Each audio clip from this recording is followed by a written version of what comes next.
Okay, so right, there we go. So for today's agenda, we're going to do some welcomes. Linnell and I will introduce What? ourselves.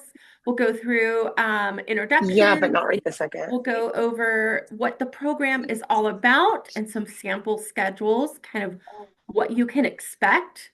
We'll talk about student placement and prep as well, so that you are aware of what students experience in their orientation sessions. And then we will meet Tiana, who is a super host and can talk about some advice and tips that she has um, curated over a couple of years of hosting. And let me hit next here. Okay, so we have a couple of our colleagues out today. Josephine is our industry relations manager for the College of Engineering for chemical, biological, ecological engineering. And Carlo Rockhold is the director of alumni services for the Alumni Center. My name is Wendy Allison. I'm the Employer Relations Manager for the Career Development Center. So I focus on everything all across campus. And then I'll let Linnell introduce herself. Hi, everybody. So my name is Linnell Nolf, and I'm the Employer Relations Manager for the College of Engineering. I support the School of Mechanical Industrial Manufacturing Engineering, and I'm also the university rep for the MECOP program and sit on the board of directors for MECOP. Thank you. Yeah, okay. All right. So in a nutshell, what is this job shadow program? This is an opportunity for students to explore an industry, a specific job role, an organization, or maybe it is a person with a similar identity. Maybe they belong to the same affinity group, have had similar experiences, etc. This program is geared toward first and second year undergraduate students, but we do allow and sometimes place students in other levels as well. This can take place in person or virtually. Obviously, like the logistics of each are a little bit different, and we'll talk through those, but it is equally beneficial for the student in either way, in either modality there. This should be educational and realistic. So this is not like a day with as an intern. Students really shouldn't be producing any work for you. It should really be an observation of your daily work. And it's also a chance to engage with students and talk to them about their journey and share what your kind of career adventure has been.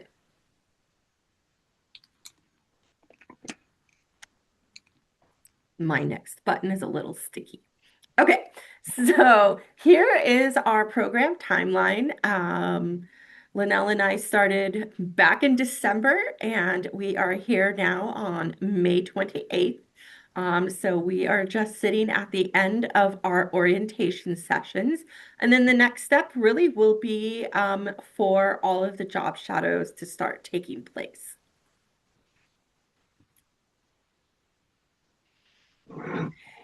Okay. So this is And Wendy and Linnell, are we assuming it's a 1 day with job shadow or longer? That's correct. It is one day, one time, Okay. whatever length that you decide. Okay.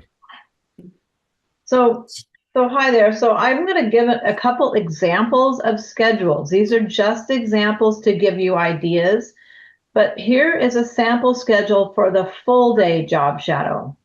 You can start it whatever time you like, but usually around 8 or 9 works best. And start off with, welcome, introduction, overview of your company.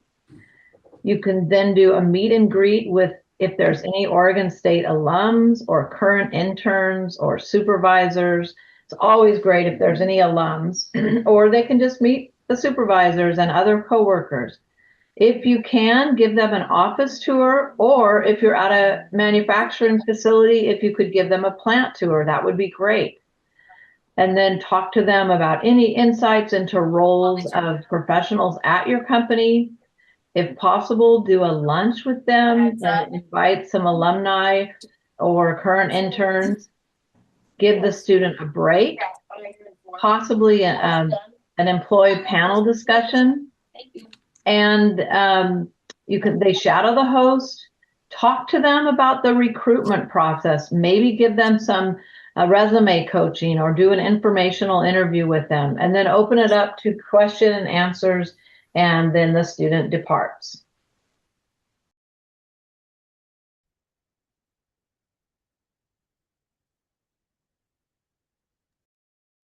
All right, so the next schedule is showing a half-day schedule. So you can also do a half-day in-person job shadow. Again, you do overviews, introductions of the company, an office tour or a plant tour, shadow the host, employee panel. Again, you can talk to them about resumes, and then if possible, do a lunch. You're not required to do a lunch, but if possible, that'd be great. And so the next slide is, oh, there it is if you are doing a virtual job shadow, it really is like an informational interview. And you can do this for 45 or 60 minutes. And it can really take place in any format that you choose: Zoom, Microsoft Teams, WebEx. I know most students seem to be pretty familiar with Zoom because that's what they use in a lot of their classes. And so that's just, for an informational interview. And the next slide. So as far as the students' expectations, students are matched manually with priority given to first and second year students. Students, just like you guys, are encouraged to attend an orientation in May. And we talk to them about workplace etiquette, connecting with their hosts. We give them networking tips, and we encourage them to do thank yous and follow-ups as well. As far as the matching process, we carefully review both the host and the student submissions.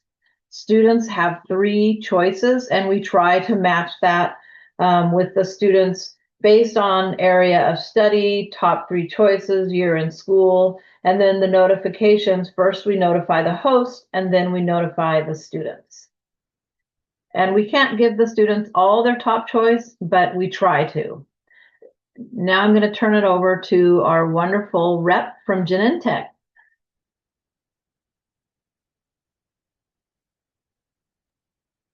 Yes, hello everyone. So next slide, please. So real quick, just to give some background on our involvement with Job Shadow Day in the past. I think we've participated, probably for at least 4 or 5 years at this point. And these are just some tips collected over the past several years we've participated. So one is to involve as many different areas or departments as possible. Especially for us, we have matches with, and because both our company takes and we match with several different disciplines. And so, for instance, a chemical engineering student may not benefit as much from hearing from some of our mechanics, since that's more geared towards mechanical engineering. They might be more interested in process engineering. But if we are matched with mechanical engineers, they might be really interested in hearing from our mechanics or asset engineering folks or people who work more with equipment. So the more areas that you can expose them to, the better, especially since a lot of times in college, they are looking for jobs that may be a one-for-one with what they're studying. I think, I did this myself. I'm a chemical engineer. I should look for jobs that have chemical engineer in the title. That's just oftentimes not the case when you're looking for a job after school. So that can really help them think about where they can take their career next. Another thing that can help is getting employee professional or resource groups involved.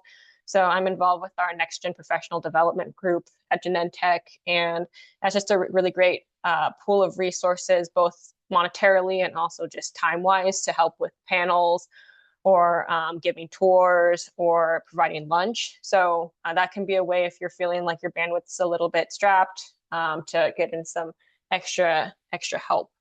Aside from different areas, getting diverse support from people across different career experiences can be helpful. So early in career is going to be great for students who are trying to understand what the current landscape is, but also people who are more established in career can really help students see potential maps for what that looks like at your company for career progression.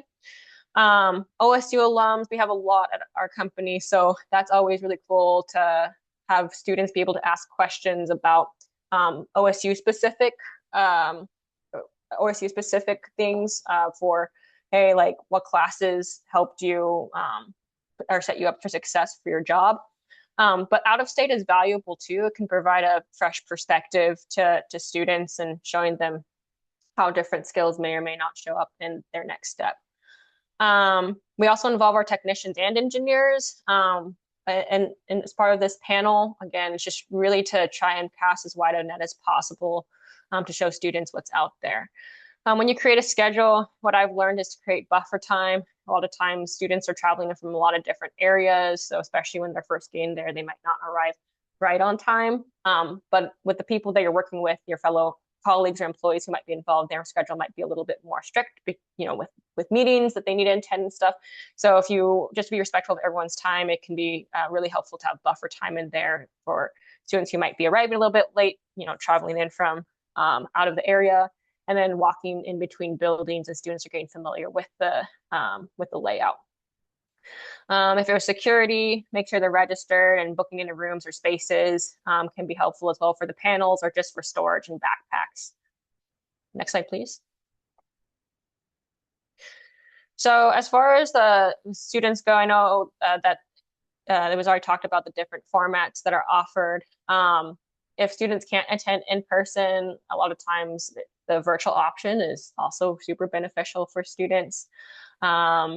Sometimes asking them ahead of time what questions they have in mind before meeting with them, that's been helpful because then I can, even if I don't know the answer to those questions, I can ask around ahead of time. Communicating with students what they should expect, both with the schedule as well as the dress or safety requirements, is going to be key to ensuring a smooth event.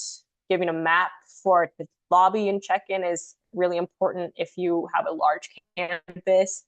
And then your contact information as well. Lunch information will be, if you're providing lunch, will be key as well. But with that will also be really important to ask about any dietary restrictions. One year we had someone with a lot of different allergies. So that was good to know in advance so we could address that proactively. Accessibility accommodations are good too. It can help understand, how much walking you should be doing, like if it's a big campus.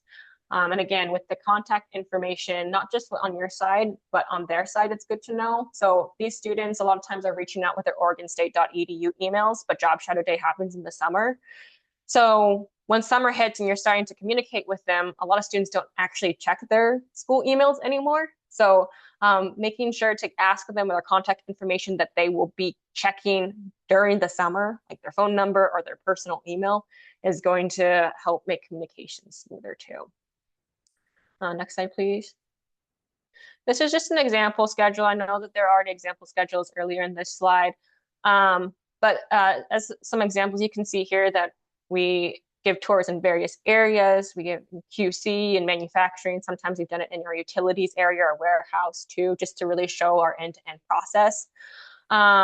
We also establish the best way to communicate with each other amidst the tour guides, the panelists, and everything about where we're at, typically a Google Space, just to say where we are, if there are any delays.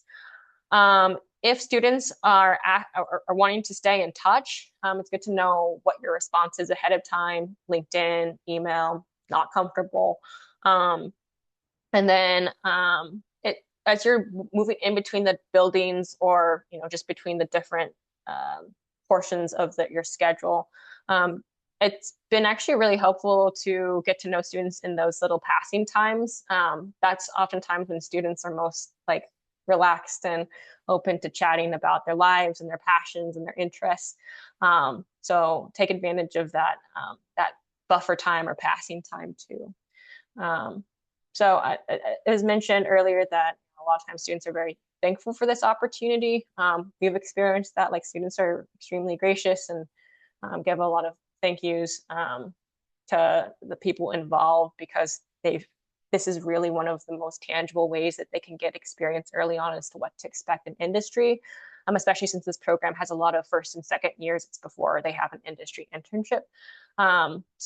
That's something to keep in mind as you're tailoring your content, is that this is for many their first exposure to working in industry. So those are just some of my tips.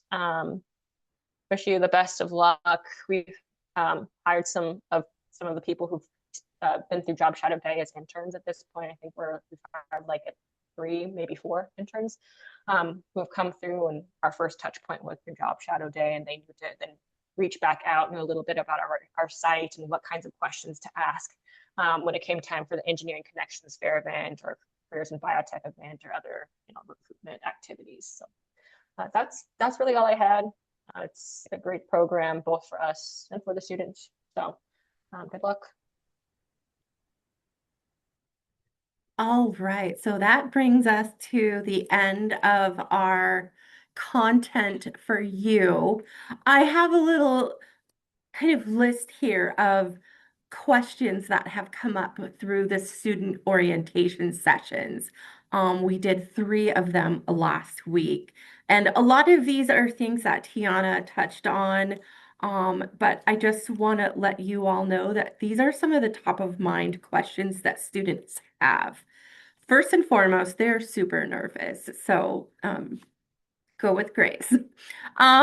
They are really eager to know what they should wear if it's in person. So, if they're going on a field tour and they need to wear closed-toed shoes, or maybe they're going out on a farm and they need to wear boots or, something that can get dirty. Do they need to wear, maybe it is a plant tour, no jewelry, hair up, that kind of thing. Please let them know. They also are very eager to know ahead of time on how they're going to get there, where they're going to park, those types of things. So please remember to mention some of those. And then we also discussed sometimes they're required to bring a photo ID or a specific type of ID. So if that's the case, please let them know.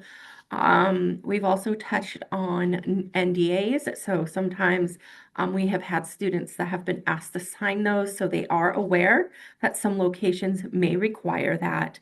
And then also, most students are upfront if they need accommodations, but please always ask.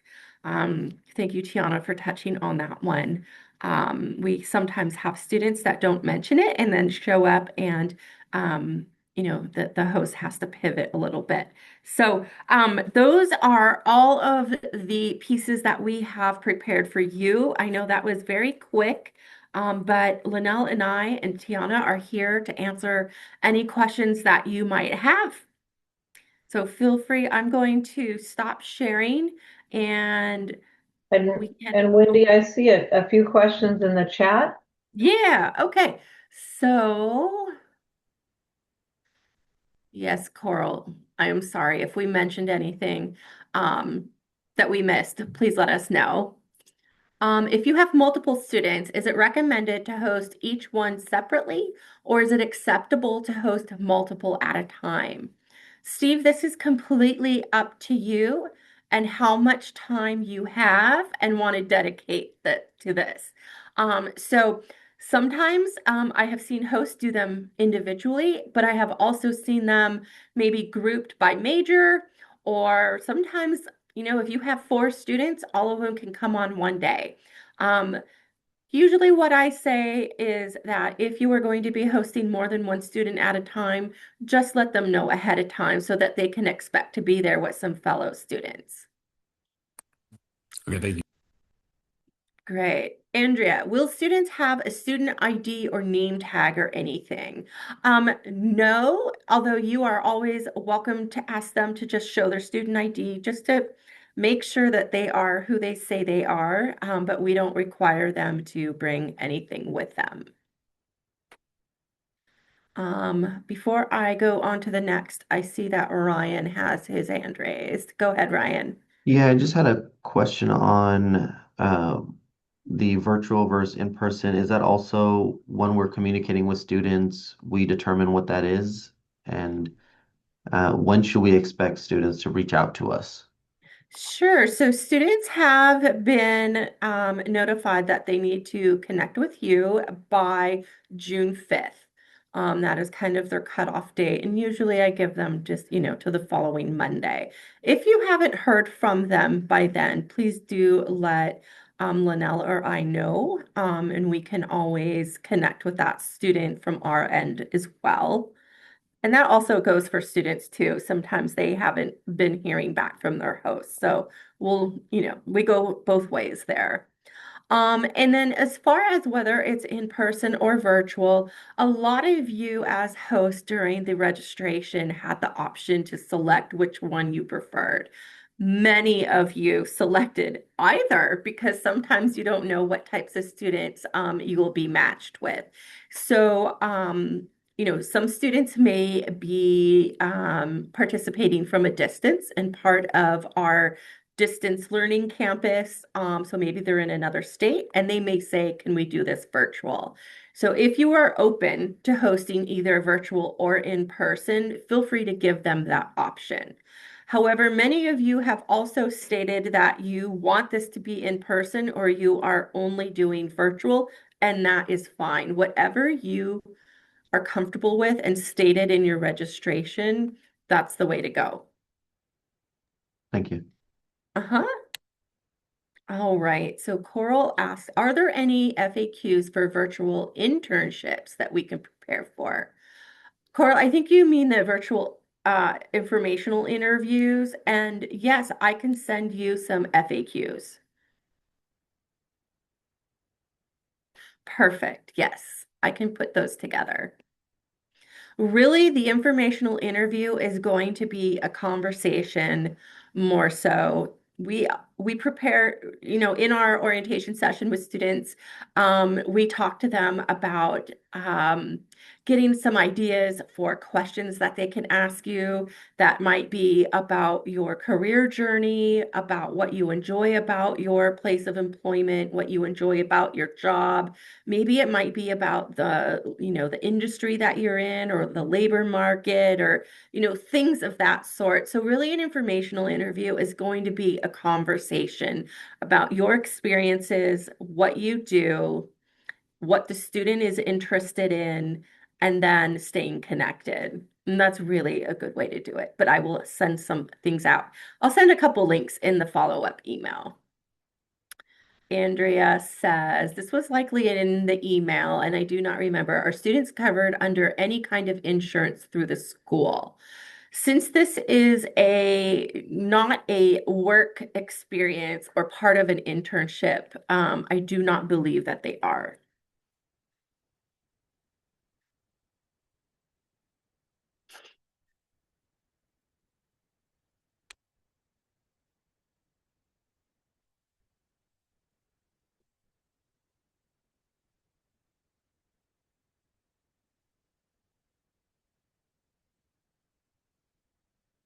Any other questions? Feel free.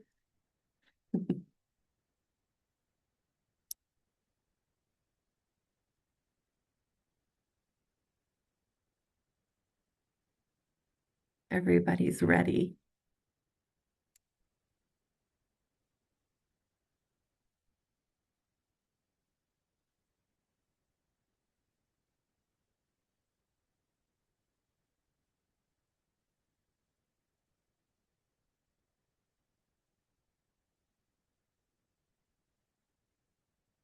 Okay.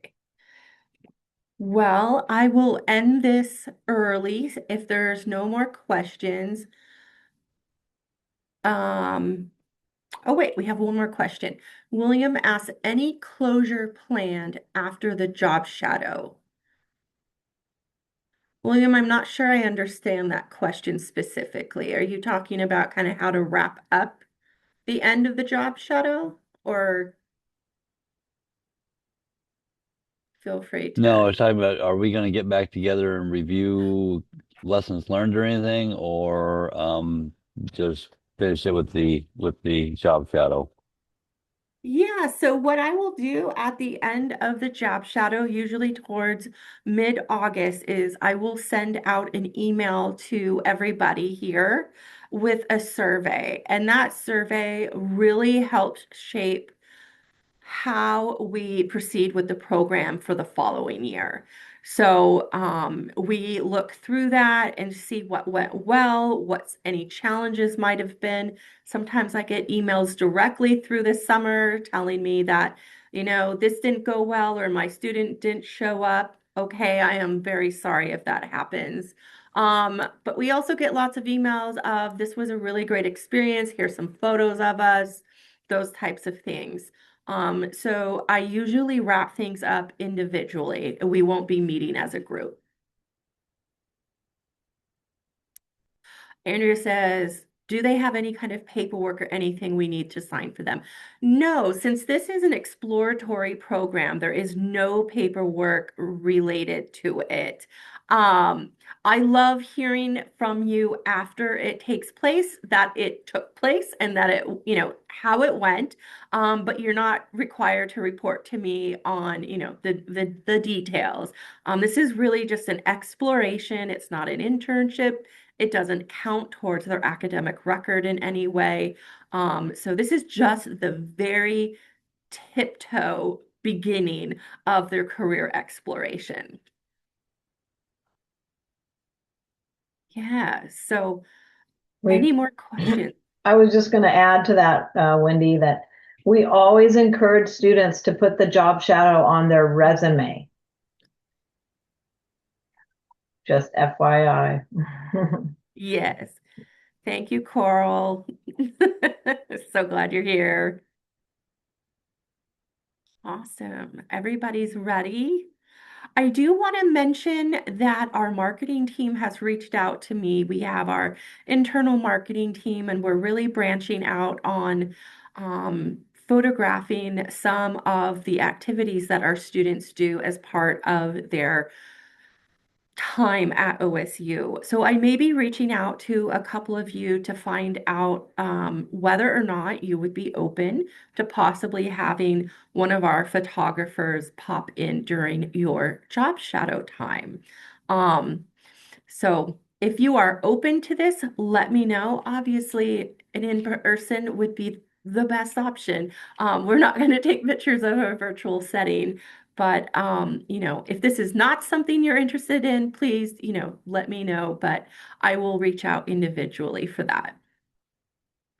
Otherwise, we're super excited to have you join us and looking forward to hearing how everything goes. Please take photos if possible. We love seeing what everybody ends up experiencing and getting up to.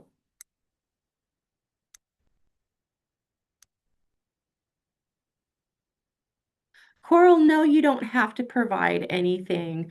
Um, I always love hearing back after I send the kind of wrap up email out to you on how things went. But I don't, just let me know, how did it go? Did students seem engaged? That kind of thing. Yeah. All right. So I am going to stop recording, and what we'll do is we will send this out along with the slide deck to everyone, hopefully this afternoon, if not, definitely by tomorrow morning. And I will include a couple of links of things that we mentioned. I will find the link for informational interviewing. And then if there's anything else you need, please don't hesitate to reach out to Lynell or I.